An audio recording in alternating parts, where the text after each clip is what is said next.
ইয়াতে যদি কিবা কাৰণত তোমাৰ 2 থাকিলে হয় তেতিয়াহ'লে তো আৰু এক লাইনতে হৈ যায় তো ভাগ্য ভালে সেইবোৰ নাই কোনোবা জনমত এইবোৰতো পাইছিলা না cos a plus b equal to কি হয় তোমাৰ কোৱাচোন cos a তাৰপিছত cos b তাৰপিছত minus sin a and sin b আৰু যদি কিবা কাৰণত ইয়াতে মাইনাছ চিন থাকে তো ইয়াতে কি আহি যায় প্লাছ আহি যায় তো ইয়াতে চোৱাচোন একে টাইপত আছে না cos a প্লাছ b আছে না cos of a plus b তেতিয়াহ'লে লেফ্ট চাইডৰ পৰা যদি লিখোঁ কি পাওঁ চোৱাচোন লেফ্ট হেণ্ড চাইডৰ পৰা কি পোৱা তুমি ইয়াতে যিখিনি আছে লিখিলোঁ cos of চাবা এইখিনিৰ কথা আগতে চাই আছোঁ এইটো মানে আমি কি লিখিম কি লিখিবা cos of 3π4 তাৰপিছত কি লিখা হয় cos x এবাৰ কি লিখিবা কোৱাচোন প্লাছ আছে তেতিয়াহ'লে কি দিবা মাইনাছ কি লিখিবা sin 3 তাৰপিছত কিমান 4 sin কি লিখিবা x এইখিনি এটা গ'ল এইখিনি পাৰ্টৰ পৰা পালোঁ এবাৰ মাজত কি চিন আছে মাইনাছ এবাৰ এইখিনি লিখিম জাষ্ট কিহত লিখিবা প্লাছত যদি ইয়াৰ পিছৰ লাইনটো কি কৰিম জাষ্ট এইটো মাইনাছ যদি উঠাই দিওঁ চাবা এইটো মাইনাছ উঠাই দিলে ব্ৰেকেটটো উঠাই দিলে ইয়াতে কি পাবা তুমি যোনটো মাইনাছ আছে সেইটো হ'ব তোমাৰ প্লাছ আৰু প্লাছ থকা পাৱাৰ মাইনাছ ইয়াতে গোটেইখিনি কিহত আছে তাৰমানে এই ব্ৰেকেট উঠাই দিলে চব কিহত আহিব মাইনাছ চ' কছ ইয়াতে যদি আমি চাব যাওঁ এইটোৱে চাব যাওঁ এইখিনি মোৰ কিহত আহিব গোটেইখিনি মাইনাছতে আহিব কিন্তু ইয়াৰে এই পাৰ্টটো আৰু ইয়াৰে এইটো পাৰ্ট চাবা ইয়াতেতো প্লাছত আছে ইয়াতে গ'ল বেচাৰে কিহত মাইনাছত কেনচেল এইটো মাইনাছ আৰু এইখিনিও কিহত থাকিব মাইনাছত তাৰমানে আল্টিমেটলি মই কি পাই আছোঁ মাইনাছ sin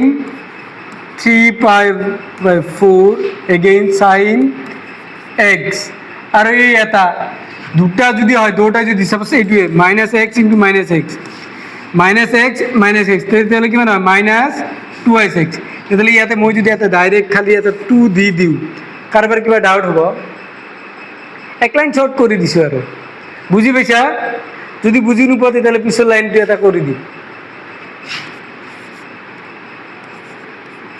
চাই এইটো মই যদি এনেকৈ লিখোঁ π/2 প্লাছ π/4 and sin x এইবাৰ চাবা ইয়াতে এই 3π/4 মই এনেকৈ লিখিছোঁ কি লিখিছোঁ π/2 প্লাছ π/4 কিয় লিখিছোঁ চাবা একে হয় না নাই π/2 প্লাছ π/4 এলচিএম ল'লে কিমান হ'ব কোৱাচোন 4 ইয়াতে আছিল 2 বনাই দিলে কিমান 4 তেতিয়াহ'লে এইটো কিমান হ'ব 2 π ইয়াতেতো ডাইৰেক্ট পাই আছিল তাৰমানে কিমান পাই আছা 3π ডিভাইডেড বাই কিমান পইচা 4 এইটোতো যদি ডাউট হয় এইখিনি মিলোতে আৰু এটা চাবা π/2 মানে কিমান 90 ডিগ্ৰী এণ্ড π/4 মানে কিমান 45 ডিগ্ৰী 90 এণ্ড 45 কিমান হ'ব 135 আৰু এইটোকো যদি চোৱা কিমান দিয়া আছে তোমাক 3π/4 চাবা π/4 মানে কিমান 45 ডিগ্ৰী ইনটু 3 কৰি দিলে তোমাৰ 135 হৈ যাব তো যি হওক এইবাৰ চোৱা মাইনাছ থাকি গ'ল 2 থাকি গ'ল এইটো মই কোনোবা দিন পাইছিলোঁ না